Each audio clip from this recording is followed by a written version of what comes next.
அல்லேலூயா. கர்த்தருடைய நாமத்திற்கு மகிமை உண்டாவதாக. சங்கீதம் 35ஆம் அதிகாரத்தை நாம் இப்பொழுது தியானிக்க போகிறோம். முதலாம் வசனத்தை எல்லாரும் சேர்ந்து வாசிப்போமா? முதலாம் வசனம்.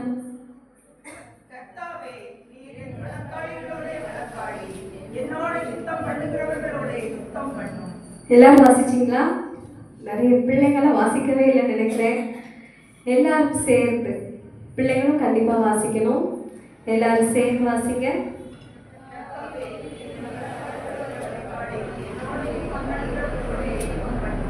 பாருங்க, தாவீது சொல்லுகிறார், என் வழக்காளிகளோட நீர் வழக்காடும்.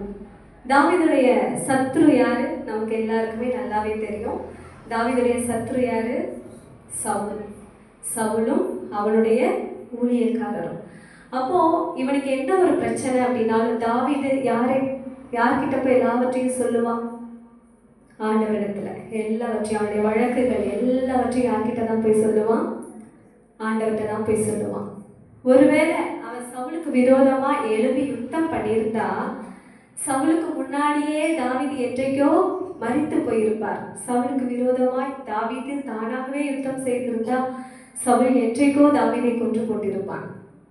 ஆனா தாவீது செய்கிறதான காரியம், அவன் வழக்காடவே இல்லை. எல்லா காரியத்தையும் யார்கிட்ட போய் சொல்லுவான்? ஆண்டவர்கிட்ட சொல்லுவான்.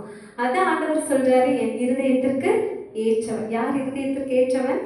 தாவீது என் இருதயத்திற்கு ஏற்றவன். ஏன்னா எப்பொழுதும் எல்லா சமயத்திலையும் கர்த்தரை நான் எக்காலத்திலும் ஸ்தோத்தரிப்பேன், அவர் துதி எப்பொழுதும் என் வாயில் இருக்கும். ஃபுல்லா பிரச்சனை தான், ஆனாலும் அவன் எப்பொழுதும் கர்த்தருடைய முகத்தை தரிசித்துக் கொண்டிருந்தவன். அதனால ஆண்டவர் சொல்றாரு, என் இருதயத்திற்கு ஏற்றவன். அப்போ ஆண்டவர் கிட்ட அவன் என்னெல்லாம் சொல்லுகிறான்னு பாருங்க. 2ஆம் வசனம், எல்லாரும் சேர்ந்து 2ஆம் வசனம்.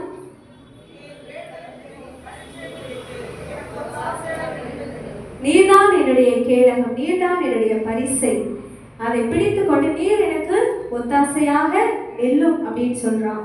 3ஆவது வசனம்.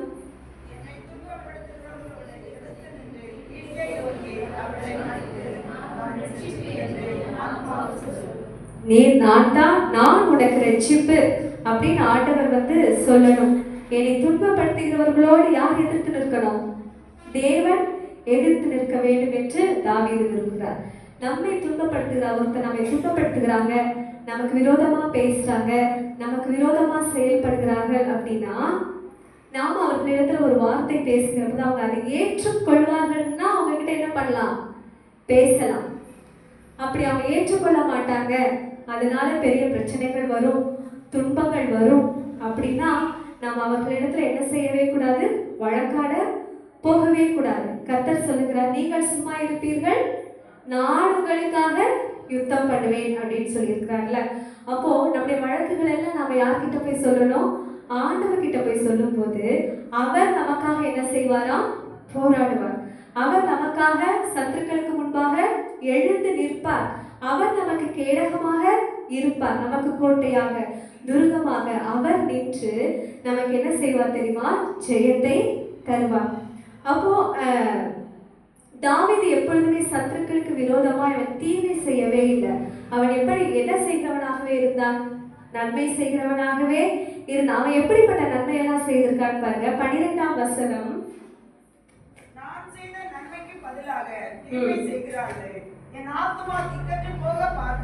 அப்ப தாவீது என்ன செய்திருக்கிறார்? நன்மையை செய்திருக்கிறார். ஆனா சத்துருக்கள் என்ன பண்றாங்களா? தீமைதான் செய்யறாங்க. அடுத்த வசனம்.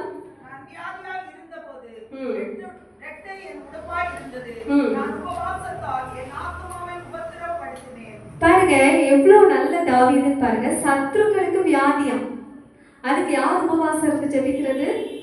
தாவீது. நம்ம யாராவது அப்படி செய்வோமா? நம்முடைய வீட்டுல யாருக்காவது உடம்பு சரியில்லைன்னா நாம என்ன பண்ணுவோம்? உபவாசித்து ஜெபிப்போம், கண்ணீர் வடித்து ஜெபிப்போம். ஆனா தாவீது பாருங்க, சத்ரு எப்படி இருக்கிறாரா? வியாதியஸ்தரா இருக்கும்போது இவர் என்ன செய்கிறாரா? உபவாசித்து ஜெபிக்கிறார். 14ஆம் வசனம்.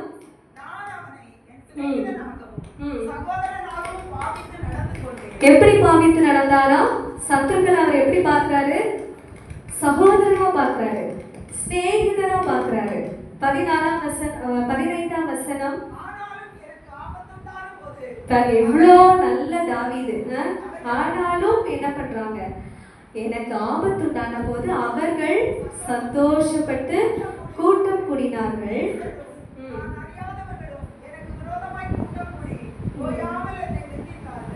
சரி, இப்படியெல்லாம் நடந்த போதிலும் 18ஆம் வசனம் 18 சபையிலே உம்மை துதிப்பேன், திரளான ஜனங்களுக்குள்ளே உம்மை புகழுவேன். என்ன நடந்தாலும் தாவீது என்ன செய்வாரு? துதிப்பார். மகா சபையிலே உம்மை துதிப்பேன், திரளான ஜனங்களுக்குள்ளே உம்மை புகழுவேன். 19ஆம் வசனம், வீணா எனக்கு சத்துருக்களானவர்கள் என் நிமித்தம் சந்தோஷியாமலும் முகாந்திரம் இல்லாமல் என்னை பகைக்கிறவர்கள் கண் சிமிட்டாமலும் இருப்பார்கள். இனி வருகிறதான காரியங்கள் தாவீது ஆண்டவர்கிட்ட விண்ணப்பத்தை ஏறெடுக்கிறான். ஆண்டவரே, நான் நன்மையா செஞ்சேன், அவங்க வியாதியா இருக்கும்போது நான் என்ன செஞ்சேன்? உபவாசித்து ஜெபித்தேன்.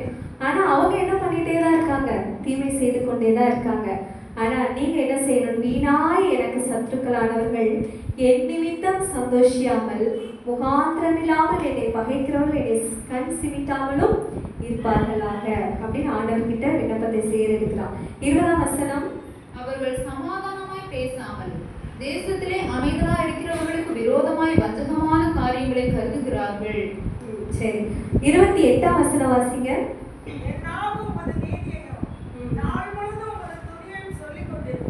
பார்த்தீங்களா? தாவீது சொல்லுகிறார், என் நாவு உமது நீதியையும் நாள் முழுவதும் உமது துதியையும் சொல்லிக் கொண்டிருக்கும். இவன் தாவீது தன்னுடைய நீதியை செலுத்தியிருந்தானா, பல்லுக்கு பல் கண்ணுக்கு கண் யுத்தத்திற்கு யுத்தம் அப்படின்னு போயிருந்தா அவன் என்றைக்கோ மண்ணோடு மண்ணாக போய் சேர்ந்திருப்பான்.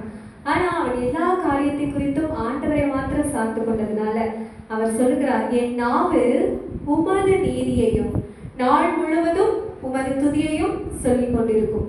அவன் தானாகவே யுத்தம் செய்திருந்தா ஒருவேளை அந்த ராஜ்ய பாரத்தை கூட அவன் பற்றி கொள்ளாம இருந்திருக்க முடியும். அவன் ராஜாவாக இல்லாமல் போயிருப்பான். ஆனா அவன் கர்த்தரிடத்துல தன்னுடைய காரியத்தை எல்லாம் சொன்னதுனால, அவருடைய நீதிக்கு எல்லாவற்றையும் ஒப்பு கொடுத்ததுனால ஏற்ற வேளையிலே தாவீது என்ன ஆனான்? ராஜாவாக மாறினான். அதனால நாம் வீணாக மற்றவர்களிடத்துல நம்முடைய நீதிக்காக நமக்காக யுத்தம் பண்ணி நம்முடைய சமாதானத்தையும் நம்முடைய சந்தோஷத்தையும் நாம எடுத்துக்கொள்ளாம எல்லாவற்றையும் கர்த்தருடைய சமூகத்திலே ஒப்பு கொடுத்து எப்பொழுதும் இந்த தாவீதை போல நாள் முழுவதும் அவருடைய துதியை சொல்லிக் கொண்டிருந்தோமானால் தாவீதை போல நாமும் தேவனுக்கு இருதயத்துக்கு ஏற்றவர்களாக மாற முடியும். பிள்ளைகள் எல்லாம் இனி பிரசங்கத்துக்கு இனி அடுத்த வருஷத்துல இருந்து புது வருஷம் பிரசங்கம் பண்ணும்போது அதை குறிப்பு எடுத்துக்கோங்க. சண்டே கிளாஸ் எக்ஸாம்ல நாங்கள் அது ஒரு கொஸ்டின் கேட்போம். நீங்கள் பிரசங்கத்தில் ஏதாவது ஒரு தலைப்பு சொல்லி இந்த பிரசங்கத்தை நீங்கள் எழுதணும்னு கண்டிப்பாக ஒரு கொஸ்டின் இருக்குது. இந்த லாஸ்ட்டாக நீங்கள் எழுதின எக்ஸாமில் நாங்கள் கேட்டிருந்தோம், ஏதாவது பிரசங்க வேளையில் உங்களை தொட்ட வார்த்தைகள் அப்படின்னு சொல்லி கேட்டிருந்தோம். சில பிள்ளைங்க நாங்கள் பிரசங்கத்தை கவனிக்கவே இல்லை அப்படின்னு சொன்னாங்க. பரவாயில்ல, உங்களுக்கு தெரிஞ்சதை நீங்கள் எழுதுங்க அப்படின்னு சொன்னாங்கன்னா ரொம்ப ரத்தின சுருக்கமாக 2 வரிகள் 3 வரிகள் 4 வரிகள்ல எழுதியிருந்தாங்க. ஆனால் அதை படிக்கும் போதே எங்களுக்கு ஆச்சரியமா இருந்தது. பரவாயில்ல, இந்த வார்த்தை பிள்ளைகளுக்குள்ள விதைக்கப்பட்டிருக்குதே அப்படின்னு சொல்லி எங்களுக்கு ஆச்சரியமா இருந்தது. அதனால இனி வருகிற நாட்களில் நீங்க எல்லா பிரசங்கத்தையும் என்ன பண்ணியிருக்கணும்? குறிப்பெடுத்துருக்கணும். நிச்சயமா அடுத்த வாரம் வரும்போது எல்லாரும் ஒரு டைரி பென் எல்லாரும் கொண்டு வாங்க, குறிப்பெடுத்துக்கோங்க. நிச்சயமா அதுல இருந்து நாங்கள் கேள்விகள் கேட்போம். பெஸ்டா எழுதுறவங்களுக்கு பெஸ்ட் ப்ரைஸ் கொடுக்கப்படும். வேத வசனம் ரொம்ப ரொம்ப முக்கியம். அது பொன்னிலும் மிகுந்த பசு பொன்னிலும் விரும்பப்படத்தக்கதா இருக்குதான். அதனால இப்போ கமெண்ட் போட்டிருப்பீங்கல்ல, அது தொலைச்சிட்டு வீட்டில் போய் நின்னீங்கன்னா அம்மா என்ன சொல்லுவாங்க? திரும்பவும் துரத்தி விடுவாங்க. போய் எங்க தொலைச்சியோ அங்கிருந்து எடுத்துட்டு வான்னு சொல்லி யாராவது அசால்ட்டா விடுவீங்களா? அதே பார்க்கல இந்த வேத வசனம் விலையேறப்பட்டது. இங்கிருந்து ரிசீவ் பண்றத அப்படியே வழியில விட்டுட்டு போயிடாதீங்க. உங்க இருதய பலகையில் எழுதி வச்சுக்கோங்க. தொடர்ந்து அதை நீங்க கை கொள்ளுகிறவர்களாய் மாறணும். தொடர்ந்து இந்த வருஷத்தை பார்க்கலும் அடுத்த வருஷத்துல நீங்க இந்த வசனத்துல தேறினவர்களா இருக்கணும். கர்த்தரை நாம் மகிமைப்படுவதா. சாட்சி கொடுக்கிறவர்கள் தேவர் நாம் இன்னைக்கு சாட்சி கொடுக்கலாம்.